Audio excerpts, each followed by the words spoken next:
आदि पर्व chapter number 200 onwards आज हम देखने वाले हैं। तो कल जैसे हमने देखा था कि विदुर जी धृतराष्ट्र को कहते हैं कि हमें बुलाना चाहिए किसको, सारे पांडवों को, उनको सारे रत्न आभूषणों भेंट के द्वारा। धृतराष्ट्र कहते हैं विदुर को कि जो भी हो, जैसा भी, तुम उनको बुला करके लाओ। ये तो बहुत अच्छी बात है कि मेरे भाई के बेटे और कुंती जीवित हैं, है ना। तो जब ये बात दुर्योधन को पता चलती है तो मानो दुर्योधन कहता है कि पिताजी आप किसकी तरफ से हो। तो धृतराष्ट्र कहता है, क्या बोलता है धृतराष्ट्र? धृतराष्ट्र कहता है कि बेटा, है ना, विवेक तुम नाहम इच्छामि त्वाकारं विदुरम प्रति, है ना, ततस्तेषां गुणानेव कीर्त्याभि विशेषता नाव बुद्धेत विदुरो ममाभिप्राय भिभिंगते।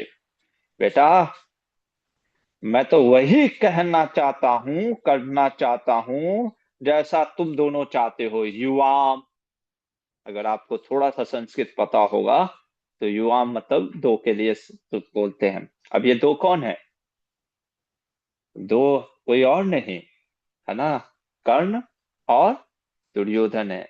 कई बार लोग कहते हैं प्रभु जी, कर्ण बेचारा वो बुरी संगत में फंस गया, है ना, वो तो बुरा संगति था, वो किसी प्लॉट में इन्वॉल्व नहीं था, है ना, वो किसी प्रकार का प्लॉट या इत्यादि इसमें इन्वॉल्व नहीं था, वो तो दुर्योधन करता था।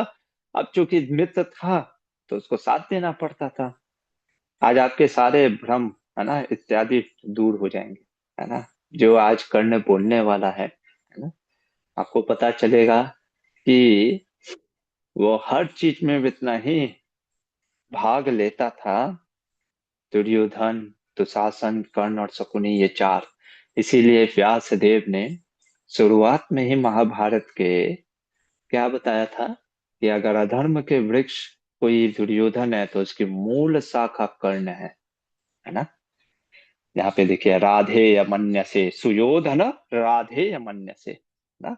तो ये दोनों, तो कहता है कि बेटा, मैं तो वही चाहता हूं जो तुम दोनों चाहते हो, पर मैं अपने मन के भाव को प्रकट होने नहीं देना चाहता, खास करके विदुर के सामने। क्योंकि विदुर का तुम लोग को पता है विशेषता, है ना, उसका पांडवों के प्रति प्रेम है, इसलिए मैं विशेषता पांडवों का गुणगान बखान करता हूं। किसके सामने? विदुर जी के सामने। ऐसा आप आज समाज में भी देखते हो, है ना, कुछ लोग आपके सामने ऐसे तारीफ करेंगे उस व्यक्ति का या आपका, है ना, मानो ऐसा प्रतीत होगा इतना कपट है ना। क्योंकि दिस एज ऑफ, है ना, कलयुग को कहा ही जाता है हिपोक्रेसी एंड क्वारल्स, पाखंड। और हर छोटे छोटे चीज के लिए लोग आपस में लड़ने झगड़ने लगते हैं। तो कहते हैं अब तुम बताओ मुझे क्या करना है ना, तुम दोनों विचार करके। अब दुर्योधन का देखो रणनीति। दुर्योधन क्या कहता है, यहाँ से आप चौथे श्लोक से आप पूरा पढ़ सकते हो।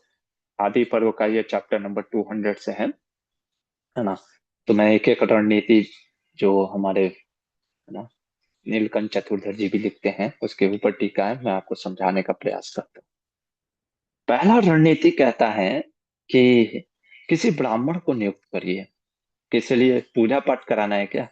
नहीं, क्योंकि ब्राह्मण कहने का अर्थ क्या है? कोई रिस्पॉन्सिबल, कोई धार्मिक व्यक्ति, या कह सकते हैं जो लीडर की पोजीशन में, या बहुत अच्छा इंसान, है ना, जिसपे कोई संदेह ना करे, है ना।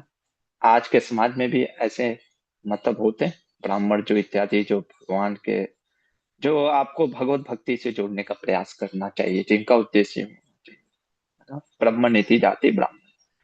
इन ब्राह्मणों को नियुक्त करिए पहले, और इनको भेजिए वहां पे पांचाल देश, यानी ध्रुपद के पास भेजिए। अब इनसे क्या करवाना है? तो पहला चीज ये करवाना है इनसे, क्या, कि ये जा करके पांडवों को, ये सब बहुत चतुर होने चाहिए ये ब्राह्मण, मतलब कि ब्राह्मण कैसे होते हैं, मतलब कि वाक में, है ना, जो बोलने में एक्सपर्ट हो, है ना, तथा कथित आजकल के जो एक्सपर्ट मोटिवेटर इंस्पिरेशनल टॉकर आप ले सकते हो, है ना। तो या आजकल आप देखते होंगे बहुत ज्यादा हीलिंग इत्यादि चल रहा है ना, अलग अलग प्रकार के हीलिंग या एस्ट्रोलॉजिकल टॉक।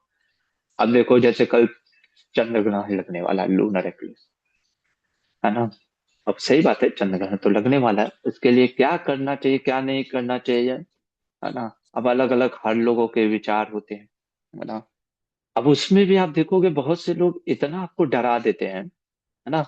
आपका जरा सा नींबू और मिर्ची पे पैर रखा जाए, जैसे अभी हम इंदौर से आ रहे थे, है ना, स्टेशन, मतलब कि स्टेशन पे देखा नींबू और मिर्ची पे पैर था, है ना। अब हमारे साथ जो एक प्रभु जी आ रहे थे उनका पैर पड़ गया, ठीक है। अभी कोई और होता, अब 2 दिन से वो हमारे साथ रह रहे हैं, कुछ हुआ नहीं, लेकिन अब उनको अगर मैं बता दूं अरे नींबू मिर्ची के पर पैर पड़ गया, अब तो तुम्हारे जीवन में अरे कुछ तो टोटका हो गया होगा, है ना।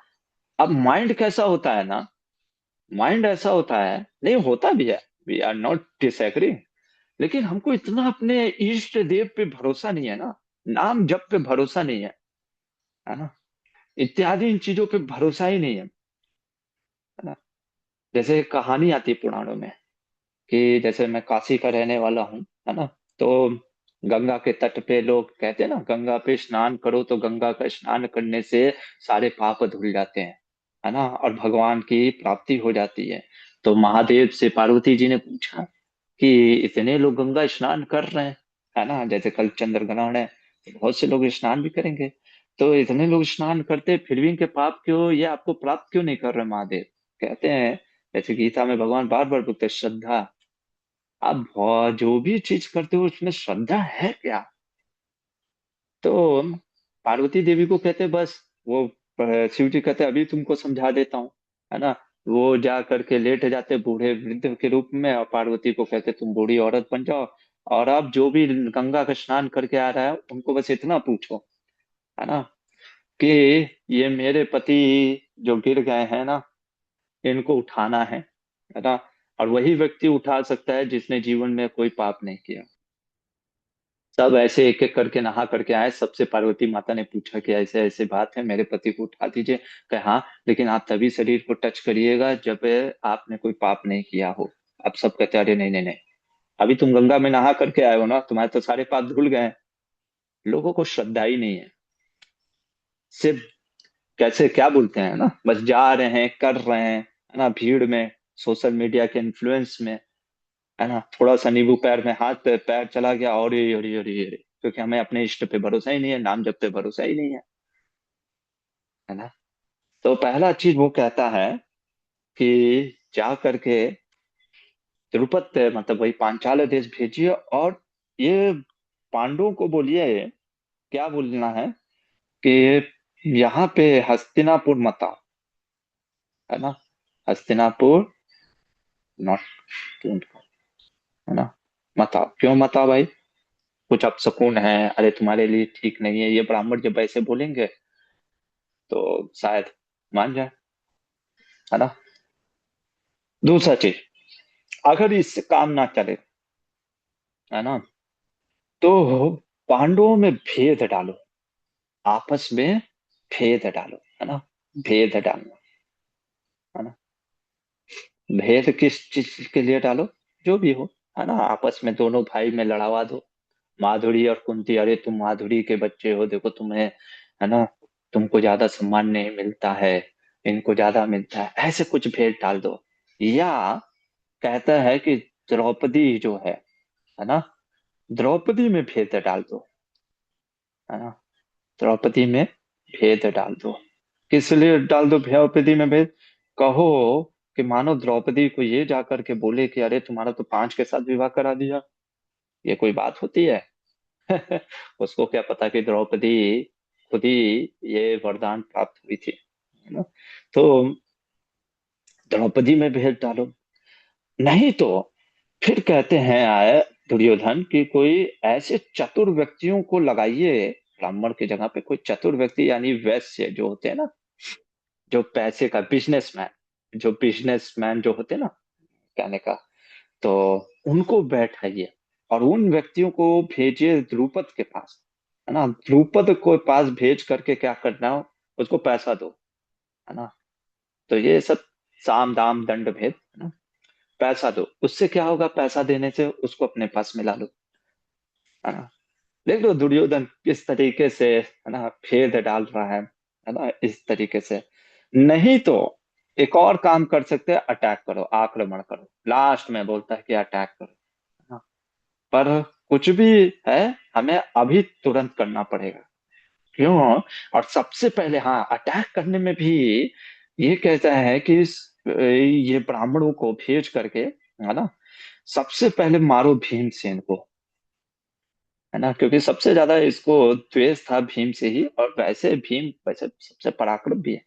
तो क्यों भीम को ही पहले मारने को कहता है कि भीम के पराक्रम पे ही ये युधिष्ठिर जो है ना बहुत उछलता है। भीम के पराक्रम पे ही, है ना, अर्जुन युद्ध में विजय बना हुआ है ना। देखो एक श्लोक देखा था कहाँ। हम्म, कहता है अजयो हे अर्जुन संख्ये पृष्ठ गोपे वृकोदरे, है ना। वृकोदर जो ये उसका नाम है, भीमसेन का। तो यदि भीम ही नहीं रहेगा, तो ये मेरा जो मित्र है ना कर्ण, है ना, राधे यस्य नपाद भाग, अरे राधे हमारा कर्ण तो ऐसे उड़ा देगा सबको, है ना। तो सबसे पहले भीमसेन को हटाना है ना युद्ध में, है।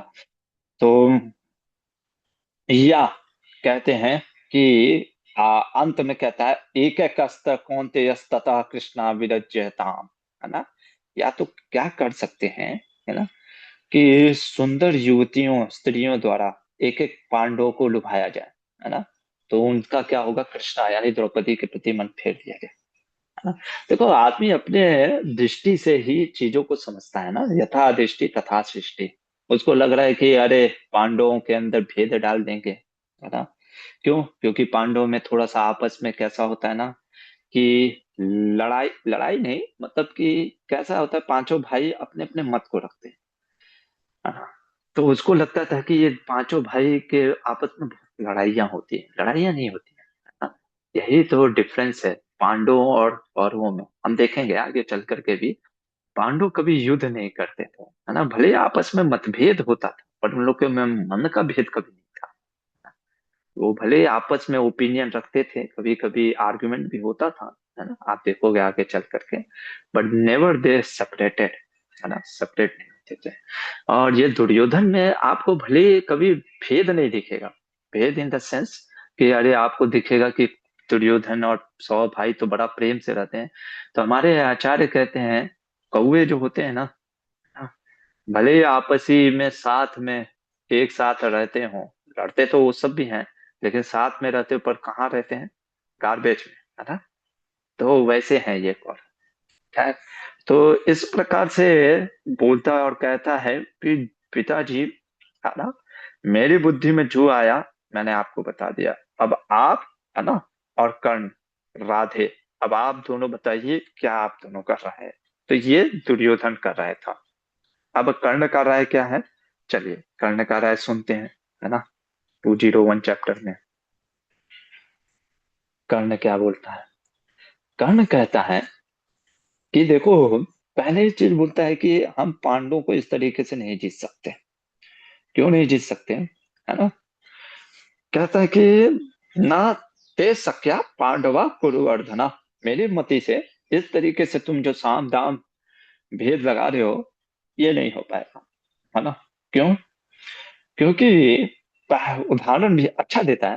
कहता है कि देखो, बचपन से तुमने चेष्टा की उनको मारने की, है ना, और वो जब बचपन में बच्चे थे, तो क्या तुमने मार पाया कभी उनको, कभी सफल हो पाए, जबकि उनके साथ उस समय कोई था भी नहीं और वो बच्चे थे। नहीं मार पाए।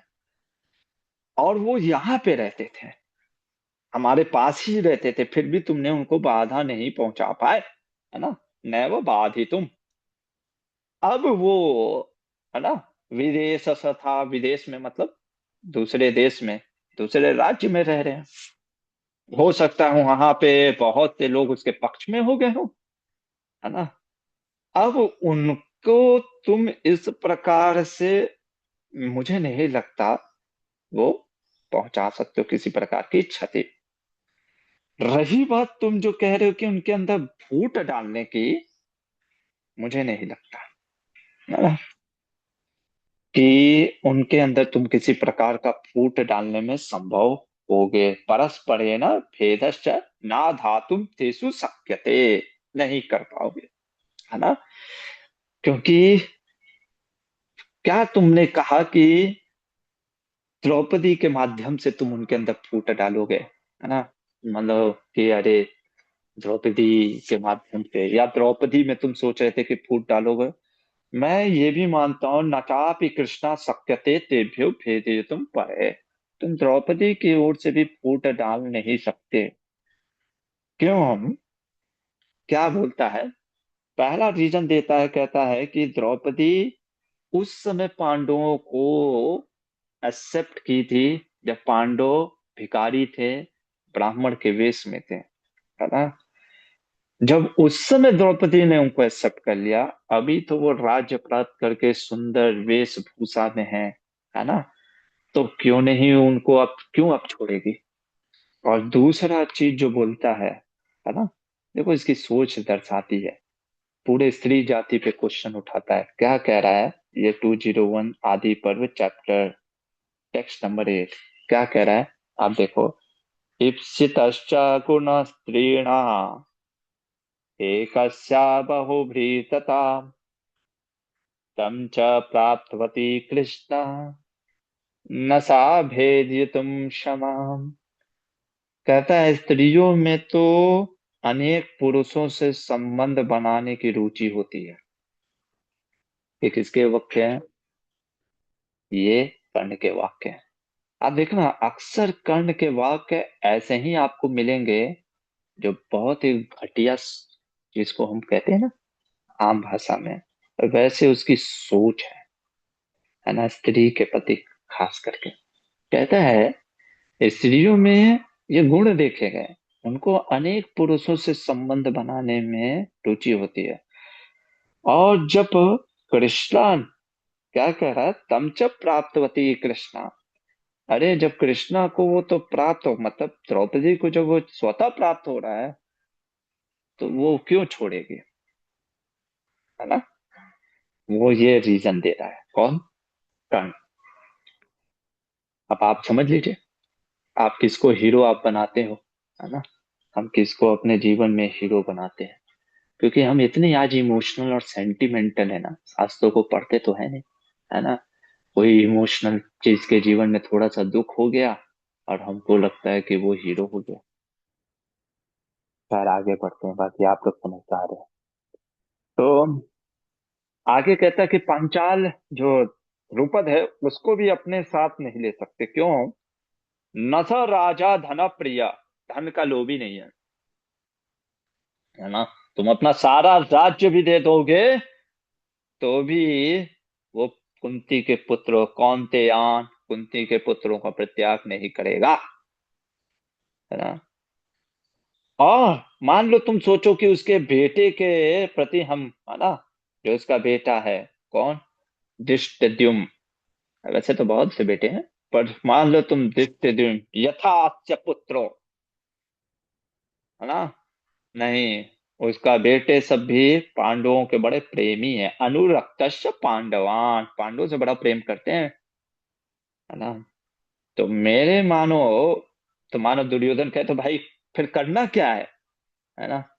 मेरी राय में जब तक वो लोग वहां पे जम ना जाएं, है ना, और जब तक उनका जो पांचाल देश के जो राजा हैं द्रुपद के साथ बहुत ज्यादा प्रेममय संबंध ना हो जाए, और जब तक कृष्ण दूर है ना, कहता है कि कृष्णस्य पांडवार्थे जब तक दूर है भगवान श्री कृष्ण उन लोग से दूर है, हमें उसी प्रकार से जैसे राजा भरत ने अपने पराक्रम से पूरी पृथ्वी को जीत लिया था, हमें भी इसी समय क्षत्रिय का अपना पराक्रम दिखाना चाहिए और जा करके हमें युद्ध करना चाहिए। देखो बात तो सही बोल रहा था, क्षत्रिय वाले कार्य करो, लेकिन इसको बड़ा अहंकार था। किसको? कर्ण को। इसको लगता था कि मैं बहुत बड़ा सूरवीर हूँ ना, धनुर्धर हूँ, मैं मार गिराऊंगा अर्जुन को, है ना। ये अपने आप को जैसे कहते हैं ना, the frogs in a well, अपने आप को ज्यादा ही कुछ समझता था। तो इसने ये बोला कि हमें तुरंत आक्रमण कर देना चाहिए।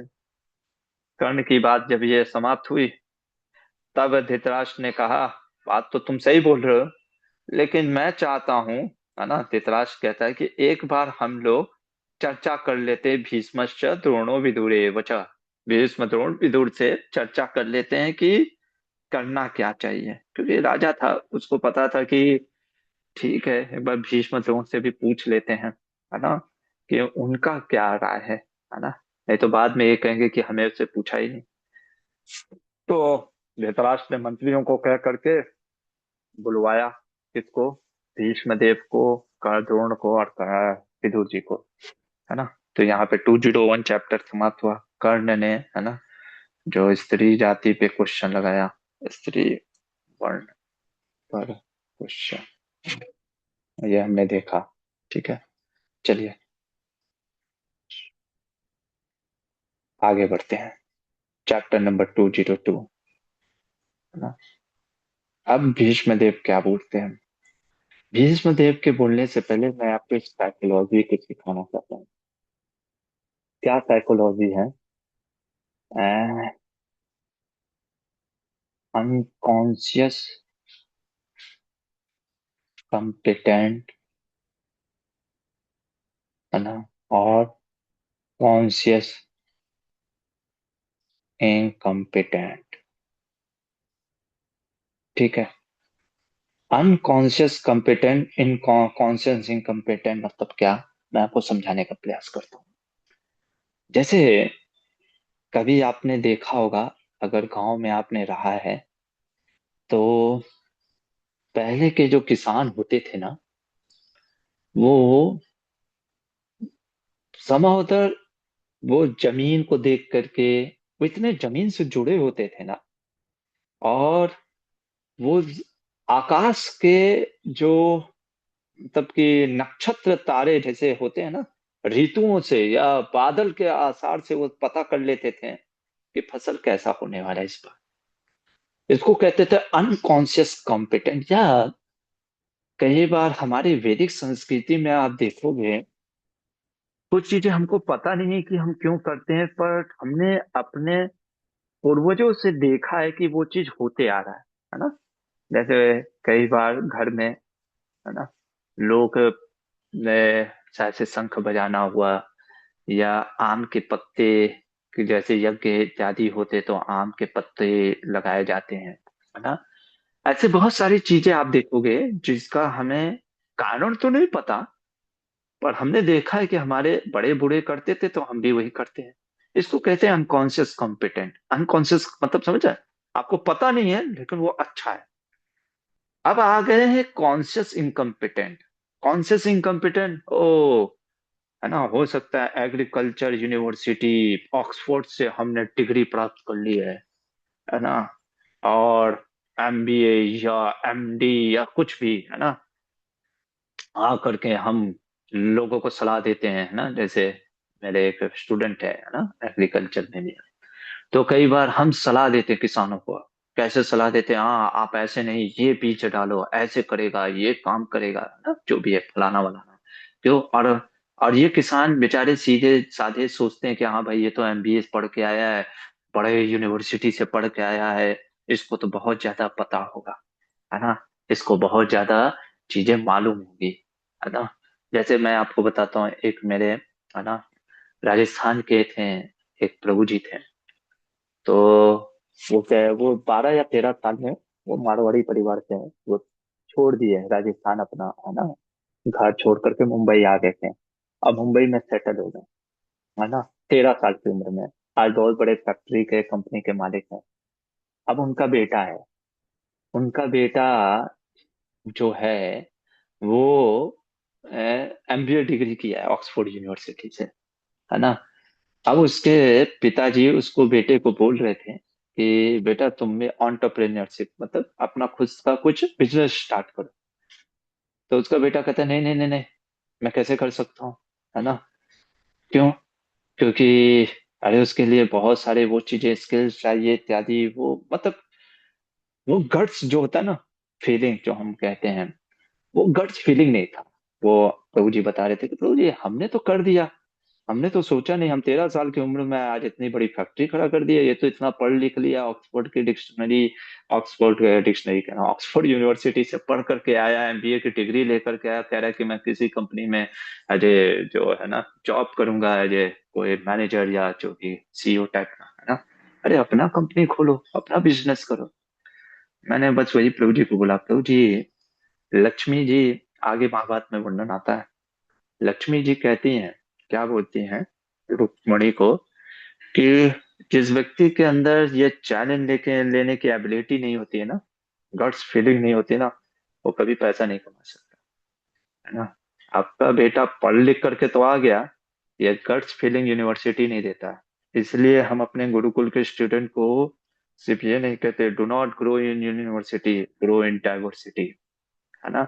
सिर्फ यूनिवर्सिटी में किताब को पढ़ करके आप सीखते नहीं हो, है ना। जब आप ऐसे ऐसे चैलेंजेस में जाते हो, है ना, जब आप चीजें जीवन में परिस्थिति सीखते हो, तब वो गट्स फीलिंग आता है। तो मैं क्यों ये बता रहा था, आप कहोगे प्रभु जी कहाँ महाभारत चल रहा था, आपने क्या स्टोरी बताने लगे, क्योंकि इसके पीछे बैकग्राउंड है। क्या बैकग्राउंड है? क्योंकि भीष्म देव कुछ बोलने जा रहे हैं, और भीष्म देव जो बोलने जा रहे हैं, उनका इंटेंशन बहुत अच्छा है ना। वो बहुत अच्छे इंसान है, कोई उनमें डाउट नहीं है। लेकिन अच्छे व्यक्तियों का प्रॉब्लम यही होता है ना, जैसे मैंने बताया ना, अनकॉन्शियस कॉम्पिटेंट, है ना। भीष्मदेव बहुत अच्छे हैं, लेकिन उनके अच्छाई का फायदा कॉन्शियस इनकॉम्पिटेंट जैसे अरे दुर्योधन, कर्ण इत्यादि लोग उठाते हैं। आप अच्छे हो, इसका जरूरी नहीं है कि आपके जो डिसीजन होंगे वो भी अच्छे होंगे, है ना। जैसे कुछ लोग वास्तव में इतने कनिंग होते हैं, इतने दुष्ट प्रवृत्ति के होते हैं, कि जैसे कहते हैं ना कि नीम के पेड़ में कभी भी आम के फल नहीं आते, वैसे ही चाहे तुम नीम के पेड़ के अंदर कितने भी गंगा जल, राधा कुंड का जल भी डाल दोगे तो भी आम का फल नहीं आएगा। वो नीम का ही फल नीम के ही फल देगा। भीष्मदेव ने क्या किया? भीष्मदेव ने यही गलती कर दी। क्या बोले? चलिए सुनते हैं भीष्मदेव क्या बोल रहे हैं और सीखते हैं।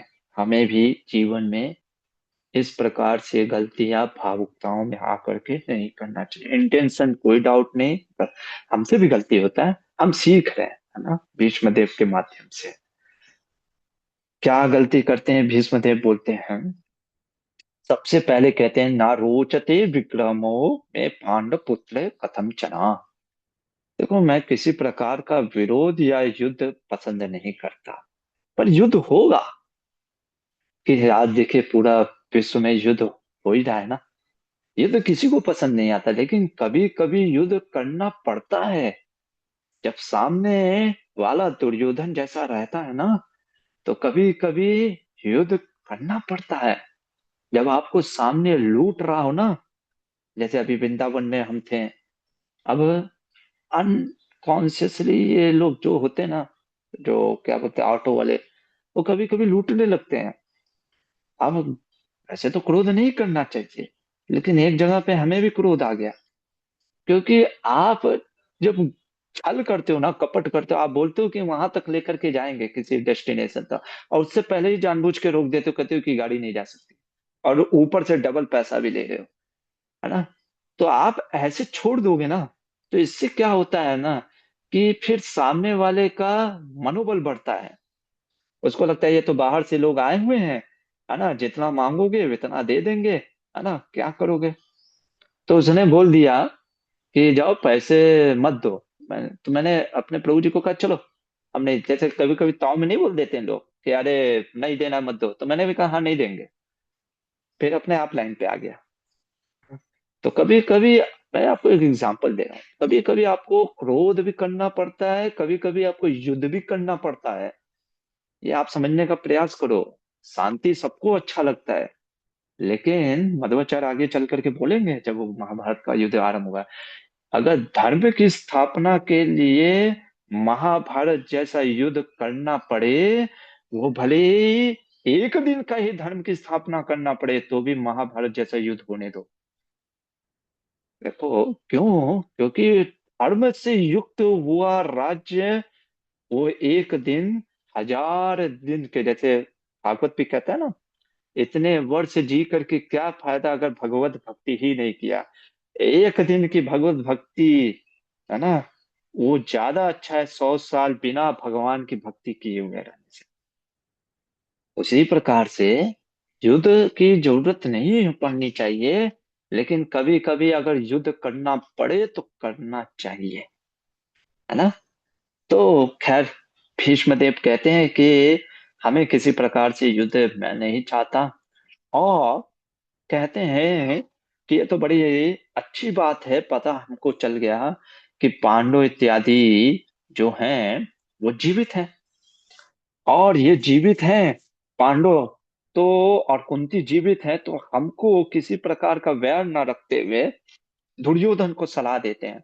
अरे जिस, और कहते हैं कि दुर्योधन जितना पुरोचन को लोग दोषी मानते हैं उतना तुमको भी मानते हैं, यानी इनको भी पता था कि दुर्योधन का ही कार्य है ना। देखो, यथा त्वाम पुरुष व्याघ्रम लोको दोषेण गच्छति, जितना पुरोचन को लोग दोषी मानते हैं कि उनको पांडवों को जलाने में, उतना तुमको भी लोग मानते हैं। अरे दोषी क्या मानते हैं, यही तो था मैं, लेकिन बोल नहीं पा रहे, क्योंकि उनको लगता है कि, तो क्यों, ऐसा नहीं कि भीष्मदेव डर रहे हैं, भीष्मदेव सोच रहे हैं कि चलो इसी बहाने अच्छा बोलेंगे। आप समझ रहे होंगे, मैं समझ साइकोलॉजी के तहत पता नहीं कितना आपको समझा पा रहा हूँ। कभी कभी हम सोचते हैं ना कि सामने वाले सुधर जाए, ये सुधर जाए, इससे अच्छा बात करूंगा तो शायद सुधर करके अच्छा बात। अरे कुछ लोग दुष्ट प्रवृत्ति के होते ही हैं, उनसे आप अच्छे से बात करो या मत बात करो, वो अपनी दुष्टता नहीं छोड़ते हैं, है ना। दुर्योधन वही है। तो भीष्मदेव कहते हैं कि देखो, है ना, अभी पांडव जीवित हैं, है ना, और तुम्हारे ऊपर लगे हुए जो आरोप हैं, तुम उनको नष्ट कर सकते हो, है ना। तुम उनको नष्ट कर सकते हो, कैसे नष्ट कर सकते हो, मैं तुमको बताता हूं। क्या करो, तुम आधा राज, है ना, क्या कहते हैं, यदि धर्म स्वयं कार्यो यदि कार्यम प्रियम च मे क्षेमम च यदि कर्तव्यम तेषाम अग्रेदे प्रदीयता, है ना, आधा राज्य उनको दे दो दुर्योधन। फिर आगे चल करके यही भीष्मदेव जब बाणों की सैया पे लेटते हैं ना, तब कहते हैं मैंने यही सबसे बड़ी गलती कर दी है। राज्य घर का कोई प्रॉपर्टी नहीं है कि दो भाइयों के बीच में बांट दिया, है ना। जो कुशल है, जो, और इनको पता है, ये खुद बोलते हैं, यहाँ पे एक श्लोक में बोलते हैं कि मुझे पता है, कहाँ बोलते हैं, कहते हैं कि मुझे पता है कि तुमसे ज्यादा अच्छा राज्य युधिष्ठिर चला सकता है। आपको जब पता है, देखो यहाँ पे भीष्मदेव को क्या कहना चाहिए था, उनको कहना चाहिए था पहले तो दुर्योधन को बंदी बनाओ। इसने कैसे एक राजमाता और पांडवों को किस प्रकार से, जो कि उस समय युधिष्ठिर युवराज था, वो ना कैसे जान से मारने का प्लान बनाया, इसको तो पहले बंदा राधा राज्य दे रहे हो, है ना। हाँ, तुम उनको राज कैसे दे सकते हो। हाँ, यहाँ पे देखिए, आएगा एक जगह पे बोलते हैं भीष्म देव। हाँ यहाँ पे देखो, अधर्मेण च राज्यम तो त्वं प्राप्तवान भरतर्षभ, तेपि राज्यम अनुप्राप्त पूर्वमेवेति मे मति। अरे वो तुमसे पहले ही राज्य प्राप्त कर चुके थे, फिर भी इन्होंने सोचा कि शायद सुधर जाएगा। इनका इंटेंशन अच्छा था, ये सोचे कि भाई भाई में लड़ाई ना हो, आधा राज्य इसको दे देते आधा राज्य इसको दे देते। नहीं, ये आप समझने का प्रयास करो। कुछ लोग नहीं सुधरते हैं, आप आधा क्या कुछ भी दे दो, वो फिर भी नहीं सुधरेंगे, है ना। तो ये गड़बड़ हो गया भीष्मदेव से। आगे चल करके भीष्मदेव स्वयं बोलते हैं मेरे से गलती हो गई, है ना, मुझे ये नहीं करना था। तो हमारे जीवन में भी हमको ऐसे समझना चाहिए, है ना। जैसे हमारे मान लीजिए आप लोग परिवार में रहते हैं, पेरेंट्स हैं, आपके दो बच्चे हैं। एक बच्चा बहुत कॉम्पिटेंट है, बहुत मेहनत कर रहा है, कार्य कर रहा है, और दूसरा बच्चा कुछ नहीं, बस आवारागर्दी कर रहा है, शराब दारू पी करके ऐसे ही पैसा उड़ा रहा है। तो माँ बाप को ये नहीं सोचना चाहिए कि अरे मेरे दोनों बच्चे हैं, चलो आधा आधा कर देते हैं। आप क्या कर रहे हो ना, इनडायरेक्टली आप उस व्यक्ति जो मेहनत कर रहा है ना, उस बच्चे को ये दिखा रहे हो कि हाँ तेरे मेहनत का कोई फल नहीं है ना। हाँ, आपका प्रेम अच्छा है, आप थोड़ा बहुत उसको सपोर्ट कर दो, चलो ठीक है बेटा ऐसे मत करो, तुम पाप कर रहे हो, गलत काम, थोड़ा सा उसको सपोर्ट कर दो। बट ये ऐसे बंटवारा, ये घर की चीजों में जब ऐसे बंटवारा नहीं होता, तो फिर ये तो राज्य है ना। दुर्योधन को राज्य ही नहीं देना चाहिए। खैर, भीष्मदेव के बाद द्रोणाचार्य क्या बोलते हैं वो अब हम कल देखेंगे। हरे कृष्णा। यदि किसी का कोई प्रश्न है तो पूछिए, नहीं तो we will stop it here. Yes, Sundari Shyama माता जी।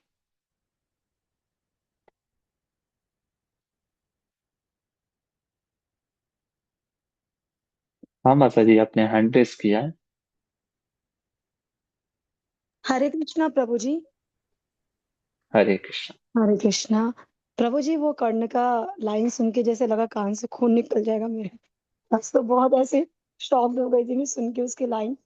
और उस दिन भी बहुत क्लियर हम्म, हुआ जब आपने पूरा अच्छे से बताया मुझे तो। बट बहुत ही उसके शब्द ऐसे मतलब बुरे शब्द थे उसके।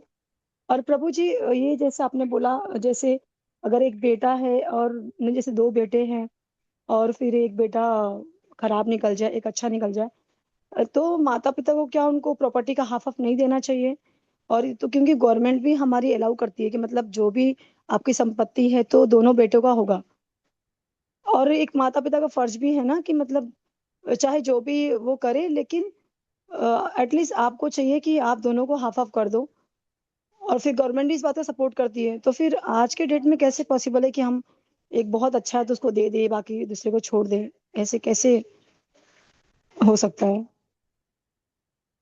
ये आप खुद ही सोचिए। आप अगर, मैं वही तो बोल रहा है ना, गवर्नमेंट क्या बोलती है वो छोड़िए, आप खुद सोचिए आप क्या कर रहे हैं।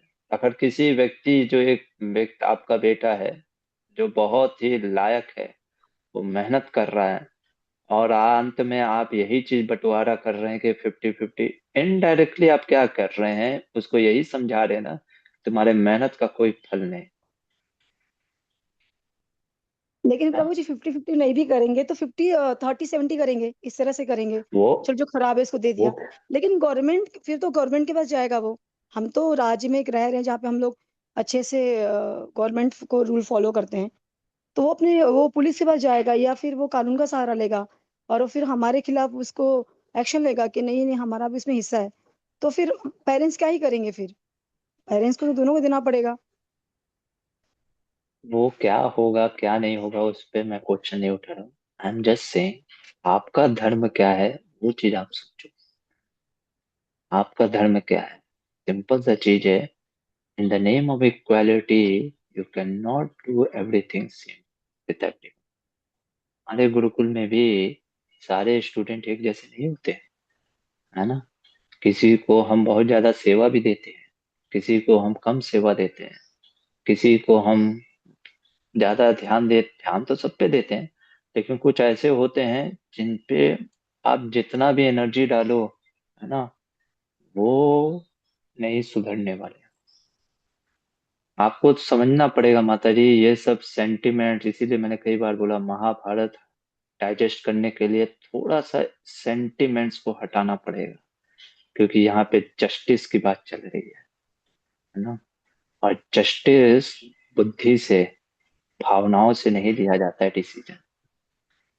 वो क्या होगा, वो गवर्नमेंट क्या करेगा, उस पर मैं क्वेश्चन नहीं कर रहा हूँ। मैं बस एक उपाय, एक वो बता रहा था, एग्जाम्पल दे रहा था कि इनडायरेक्टली अगर हम इनकम्पिटेंट व्यक्ति को भी अगर रिसोर्सेज देते हैं, तो उसका मतलब यही जाता है कि जो रिसोर्सफुल, जो कॉम्पिटेंट व्यक्ति है, उसको ये समझा रहे हो कि भैया तुम्हारे कॉम्पिटेंसी का कोई मतलब नहीं। Yes, we are not denying कि आप उसको हेल्प मत करो, बट उतना ही हेल्प आप वो करना चाह रहे हो जितना वो कॉम्पिटेंट व्यक्ति है। That is a very very sentimental decision and emotional decision. यही तो गड़बड़ कर दिया ना विदुर भीष्म देव जी ने। और प्रभु जी दूसरा ये सवाल था कि जो ये लोग प्लानिंग कर रहे थे कर्ण और दुर्योधन, तो क्या वो उन्होंने वो सारी प्लानिंग बताई थी क्या भीष्म और विदुर को, कि मतलब जैसे उनको जाके मार देना या फिर उन पे हमला कर देना, ये सारी नहीं नहीं प्लानिंग नहीं बताने के लिए बुलाए थे क्या वो था? नहीं नहीं नहीं नहीं। ये प्लानिंग फिर करने के लिए नहीं, उनसे राय पूछने के लिए कि क्या करना चाहिए। ये लोग तो आपस में डिस्कस किए ना कि ऐसे करना चाहिए। फिर जब धृतराष्ट्र ने बुलाया तो पूछा कि क्या करना चाहिए, फिर हमें किस प्रकार से उनको, मतलब कि पांडवों को क्या करना चाहिए, है ना। क्या उनके, उनसे हमें वैर रखना चाहिए, या उनसे हमें युद्ध करना चाहिए, या उनको कुछ नहीं देना चाहिए, इस तरीके से। तब भीष्मदेव ने बोला कि नहीं, हमें उनके साथ वैर ना रखते हुए, युद्ध ना करते हुए आधा आधा राज्य बांट देना चाहिए। ठीक है। ओके प्रभु जी, हरे कृष्ण, धन्यवाद। धन्यवाद। और किसी का कोई प्रश्न है? ठीक है, फिर यहीं पे रुक जाते हैं और कल मिलते हैं। आगे देखते हैं द्रोणाचार्य क्या बोल रहे हैं। हरे कृष्ण। महाभारत ग्रंथ की जय। श्री प्रभुपाद की जय।